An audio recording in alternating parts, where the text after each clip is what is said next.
Welcome to simplifying law. നമ്മൾ ഇന്ന് discuss ചെയ്യാൻ പോകുന്നത് ജനറൽ എക്സെപ്ഷൻ്റെ അണ്ടറിലുള്ള ഡിഫെൻസ് ഓഫ് നെസസിറ്റിയാണ്.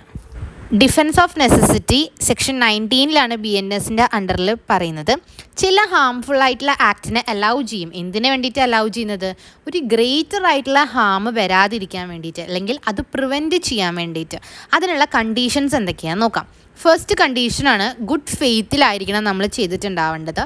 ഹാമിൽ നിന്ന് പ്രിവെൻറ്റ് ചെയ്യാൻ വേണ്ടിയിട്ടായിരിക്കണം. അവിടെ ക്രിമിനൽ ഇൻറ്റൻഷൻ ഉണ്ടാവാൻ പാടില്ല. നമുക്കിനി കുറച്ച് ഇലിസ്ട്രേഷൻസ് നോക്കാം. ഒരു ഷിപ്പ് ക്യാപ്റ്റൻ ഒരു 2 പേരുടെ മേത്തേക്ക് ഒരു ബോട്ട് തട്ടിക്കുകയാണ്. എന്തിനാണ് തട്ടിക്കണമെന്ന് ചോദിച്ചാൽ 20 പേരിനെ രക്ഷിക്കാൻ വേണ്ടിയിട്ടാണ്. സോ 20 പേരിനെ രക്ഷിക്കാൻ വേണ്ടി 2 പേരുടെ മേലെ തട്ടിയത് കൊണ്ട് തന്നെ അവിടെ ഗിൽറ്റി ഉണ്ടാവില്ല. അതുപോലെ ഒരു പേഴ്സൺ ഒരാളുടെ ഹൗസിനെ ഡിസ്ട്രോയ് ചെയ്യാണ്. എന്തിനാണ്? അത് ആ ഫയർ മുഴുവൻ സ്പ്രെഡായി എല്ലാവരുടെയും മേത്താവും, അല്ലെങ്കിൽ ഭയങ്കരമായി സ്പ്രെഡായി കുറേ വീടുകൾ പോകുന്നുണ്ട്. അപ്പോൾ അതിന് പകരം ഒരു സ്ഥലം അയാൾ ഡിസ്ട്രോയ് ചെയ്യണം. അവിടെ ഗിൽട്ട് വരില്ല.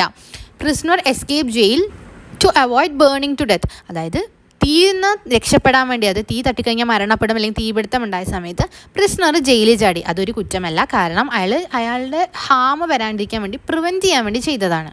നമുക്കൊരു കേസ് നോക്കാം. ഇതിൽ ആർ വേഴ്സസ് ഡ്യൂലി ആൻഡ് സ്റ്റീഫ്സൺ എന്ന് പറയുന്ന കേസാണ്. ഇതിൽ DNS എന്ത് ചെയ്തു എന്ന് പറഞ്ഞു കഴിഞ്ഞാൽ ഒരു ബോട്ടിൻ്റെ ഉള്ളിൽ പെട്ടിട്ട് അവർക്ക് ഭക്ഷണമോ ഫുഡോ ഒന്നും ഉണ്ടായിരുന്നില്ല. അങ്ങനെ 20 ദിവസമായ സമയത്ത് ഇവരൊരു ആൺകുട്ടീനെ കൊന്നിട്ട് ആ കുട്ടീനെ കഴിക്കുകയാണ് ചെയ്തത്. അങ്ങനെ അവരെ മേർഡറിൽ അറസ്റ്റ് ചെയ്തു. മാത്രമല്ല കോർട്ട് പറഞ്ഞ എന്താണെന്ന് പറഞ്ഞാൽ ഇതൊരു ഡിഫെൻസ് ഓഫ് നെസസിറ്റി അല്ല. കാരണം ഒരാളുടെ ലൈഫ് വെച്ചുകൊണ്ട് ആവരുത്, ഒരാളെ കൊന്നിട്ടാവരുത് ഇങ്ങനെ ചെയ്യേണ്ടത്. പക്ഷെ ഒരു മൈനർ ആയിട്ടുള്ള പണിഷ്മെൻ്റ് ആണ് കൊടുത്തത്. Thank you for joining me. I hope you found it helpful. Don't forget to like and subscribe for more law related contents. Thank you.